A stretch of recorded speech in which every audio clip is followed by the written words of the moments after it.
Other than that, Flashpoint, it'll be interesting to see because we'll basically know. It's a great story. It's a great story. Is Aquaman taking place after Justice League? I'm not positive on that. I feel like it might take place before, just based on set pictures. Yeah. Because he has different armor on, but I don't know if that's supposed to be afterwards. We'll see. I'm not sure if the director, James Wan, I believe, he's known for making horror movies with The Conjuring. Because I guess if you think about it, Wonder Woman way before, and the sequel, isn't it going to be in World War, like a different... Sequel's supposed to be Cold War, I believe. Yeah, so that's still even before. So they're gonna do stuff like that. So yeah. We'll definitely see where Aquaman goes in the coming weeks. Any final thoughts on the idea of Justice League success determining Flashpoint's production? I'm sure Justice League will make a lot of money, and I don't think it's going to be terrible. So that could equal Flashpoint. But we need to find out as the weeks go by. I think it's pretty much set in stone that Justice League will make money, but it remains to be seen if it's going to be a halfway decent movie at all. I mean, Wonder Woman was great. So hopefully, see if it just can only get better. All right, so that'll wrap up our DC EU news. I didn't plan for that, but it happened. Knowing the news that comes out, there were two pretty big topics in the past week. Moving on, we have a new trailer for Daddy's Home 2. It's basically the only new trailer that came out this week, so I figured we'd give it a watch, and we will watch it now as we've done in the past, give some of our live thoughts, and then we'll recap what we saw and what we like, what we didn't like. So let's watch Daddy's Home 2 trailer.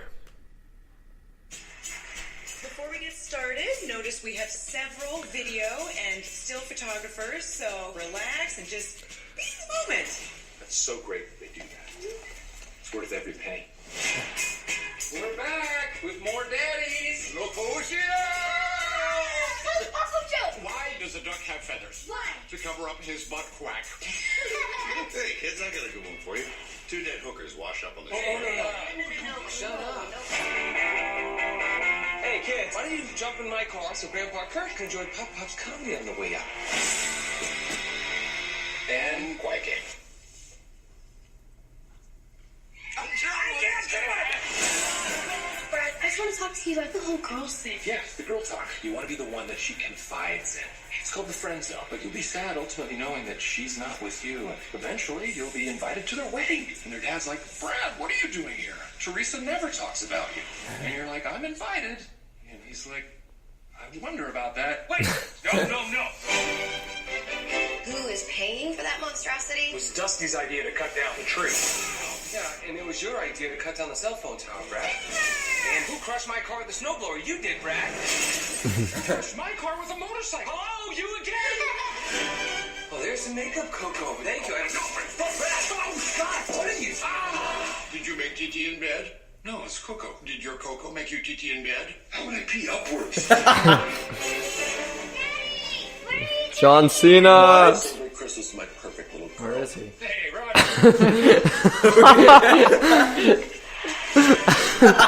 Yes, we're all stuck here. With our loved ones.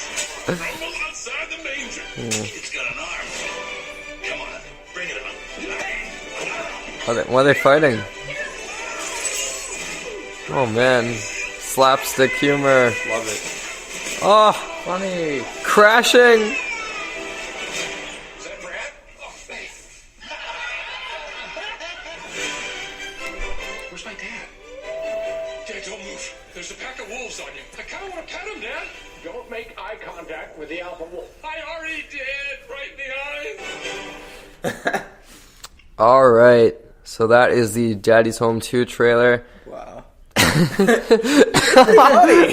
That's not bad. I think some of that slapstick is actually pretty good. I think some of the jokes, I think all of the jokes are awful. I just think that Will Ferrell's comedic timing is what makes them funny. Yes. Yeah, I guess. They threw Mel Gibson in there. When they say pee-pee, it automatically makes it funny, right? No. I guess so. Oh, yeah, what's Mel Gibson's hanging out? There's a lot of dads. Yeah, a lot of dads. A lot of dads. They made enough money to get Mel Gibson, so they were like, And let's John make a second one. Cena. What's he doing there? Wait, that's 5 dads, right? John Lithgow, Mel Gibson, Mark Wahlberg, Will Ferrell, and John Cena. 5 dads. 5 dads. It's a Daddy's home. dad fest Daddy in this is movie. home. Daddy's home, and he's staying. He's there. Yeah. Yeah. All 5 of them. I'm kind of just at a loss for words. It's funny. It's more of a. It made you laugh. It's clear that it's more of a family movie than. Family, yeah.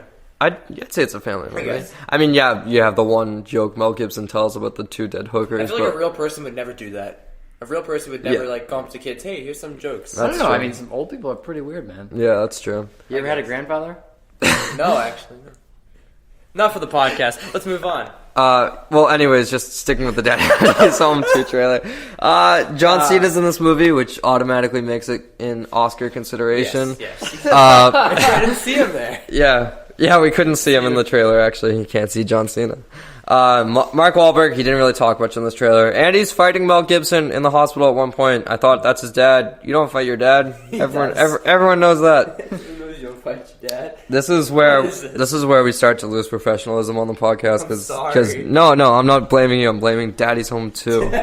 Fucking. Don't see it. I didn't mean to swear. But yeah, Daddy's Home 2 doesn't look great. Nope. But the first one was decent. If you pay for my ticket, I'll see it. That's fair. I'll have a giggle. Anything for a holiday movie, I guess.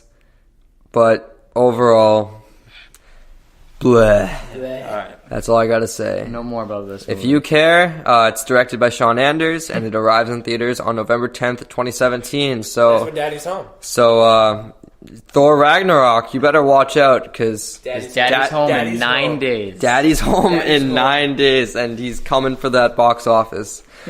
Alright, moving on. No, he didn't. Look at that. 31% for the original Daddy's Home. A smashing success. Moving on from Daddy's Home. Creed 2 officially has a release date of November 21st, 2017. This movie is directed by Sylvester Stallone, stars Michael B. Jordan, and Dolph Lundgren is actually reprising his role as Ivan Drago. It's slated to begin production in February 5th of 2018 in Philadelphia, Pennsylvania, as expected. And so, yeah, overall, just to give my quick thoughts, I'm very excited for this movie. I loved the first Creed. I thought it was near perfect in terms of its pacing, its main character. I thought Michael B. Jordan was amazing as Adonis Creed. He really just provided that sympathetic, I don't want to use a wrestling term, but like a baby face in terms of they're always going forth with just what they want to be. Like, I don't know. I'm losing my mind on this one. But Michael B. Jordan is great as the title role. He's very sympathetic throughout the movie, and his drive of wanting to establish himself without attachment to his Creed name. He wants to distance himself from his father. It was a great story told in the first one, and with the return of Ivan Drago, obviously Dolph Lundgren, I want to say he's close to 70 He's gotta be, at this point, so I don't know if they're going to have a son role, or if they're going to have Ivan Drago actually fight Adonis Creed. I don't think they'd... yeah, doubtful. Maybe he'll fight Sylvester Stallone.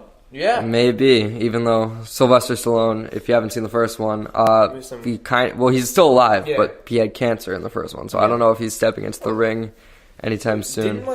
He was for the USSR, right? Ivan Drago? Yeah, he was. Yeah. So there's gonna be some It was America political versus backlash. Russia, yeah. Who knows? Yeah. I doubt it. In today's political world, though, we're supposed to be friends. This could definitely be the last time that we see Stallone play Rocky on the big screen. It could be. Yeah. So I think that the only way for him to go out is to get in the ring. Yeah, that would be cool. It would make sense. And the fact that he's directing this movie, I'm really excited by, because we went into it a few podcasts ago when we found out the news that he was officially directing. But his filmography as a director is impressive. He hasn't really made a bad movie. Like there hasn't been like any universally hated by critics. And so the fact that he's getting full on control of his stuff. Yeah, of his stuff. His story. In this sequel of like our modern Rocky, which is Adonis Creed. It's very exciting. I am sad that what's his name, Ryan Coogler, couldn't direct this movie, obviously because he's helming Black Panther and schedules conflicted. But of course, Michael B. Jordan reprising his role. Very excited. I'm hoping, I forget her name, but she's playing Valkyrie in Thor Ragnarok. I hope she's coming back, because she was a great side character for Adonis Creed in the first Creed movie. I think Mike's getting her name right now. But yeah, I hope she returns. I would expect her to, because her story didn't seem like it was concluded in the first movie. Let's see. What's her? Just look up actress. Yeah. I still need to see Creed. Her name is Tessa Thompson, of course. Yeah, I hope she comes back for this movie. But overall, excited that Creed 2 has an official release date because November 21st, it's just a little over a year away. Yeah. And with these boxing movies, they don't need crazy time in post-production for special effects. So hopefully... A nice, like a good solid drama. Yeah, would love to Yeah. see a upstanding sequel to the original. Absolutely.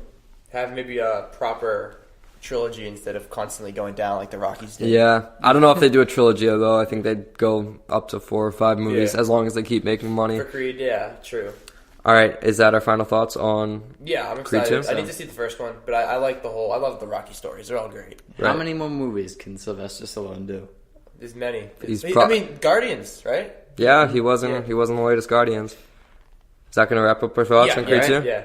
All right, so that'll actually wrap up our movie news in general, and we are now slating into our movie review, and we are starting our Star Wars weekly review, one a week, leading up to The Last Jedi on December 15th. I know it seems a little early because, we still seem a ways away, but as of today, we're 7 weeks away. Like, it marks it right away. Yeah. And what better way to start out than with pod racing! Star Wars Episode 1, The Phantom Menace. Just to give a little backstory on this movie, it was released on May 19th, 1999. What a day in history. Starred Liam Neeson, Ewan McGregor, Natalie Portman, Jake Lloyd, and Ian McDiarmid. Directed by George Lucas, everyone's favorite. And just to read the synopsis real quick, in case you're unfamiliar with this movie, which, honestly, if you're unfamiliar with this movie, God bless you. It's okay. The evil Trade Federation, led by Newt Gunray, is planning to take over the peaceful world of Naboo. Jedi Knights Qui-Gon Jinn and Obi-Wan Kenobi are sent to confront the leaders. But not everything goes to plan. The two Jedi escape, and along with their new Gungan friend, Jar Jar Binks, they head to Naboo to warn Queen Amidala, but droids have already started to capture Naboo, and the Queen is not safe there. Eventually they land on Tatooine, where they become friends with a young boy known as Anakin Skywalker. Qui-Gon is curious about the boy and sees a bright future for him. The group must now find a way of getting to Coruscant and finally solve this trade dispute, but there's someone else hiding in the shadows. Are the Sith really extinct? No. Is the Queen really who she says she is? And what's so special about this young boy? He's Darth Vader. Alright, want to get into our positives? Pod racing! Cool! To be honest, I do have some positives about this movie. I, for one, do enjoy the pod racing it's fun. scene. It's I actually quite a fun scene. think it's well shot. It's well put together. Makes sense. It makes sense. When they go to the It's just because it's around a track. when they go to the character shots of them commentating as they're going around the laps, I like it. that's Okay. that's all right. Yeah, you got John But- up there waving. What up? But I do like the scene in general. Yeah.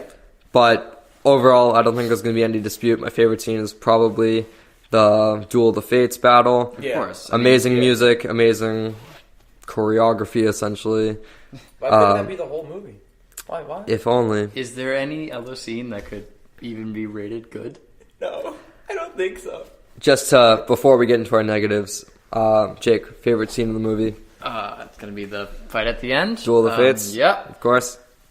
Mike? Yeah, I'd agree. It would be the Duel of Fates. I just like pod racing is just like its own thing. Duel of Fates is a legitimate good scene. That's a good scene. It is. It is the shining gem Yeah. in this movie. Pile of feces. All right, are we ready to move on to our negatives? Yeah. Where do we start? So, I know you're probably thinking, we still have 15 minutes left in this podcast, and we're moving on to negative. How do we have enough time? We don't have enough time. No. The negatives in this movie, they shine, man. They shine. They really do. Who's the worst? So, I'm going to say right off the bat, anyone who says... Alright, I'm just going to go character by character. I find Qui-Gon Jinn to be terribly boring. Yeah. I don't find anything exciting about his character. I remember when people were like, oh man, is Qui-Gon going to return for the new trilogy, possibly as a Force ghost, just like to include him? I was like, why do you care? He was in There's nothing exciting or enticing about his character. He's very so bland. He's very quiet and just oh whatever, I'm a Jedi, and oh dear, oh You know, look at this boy. If you think about it, you could have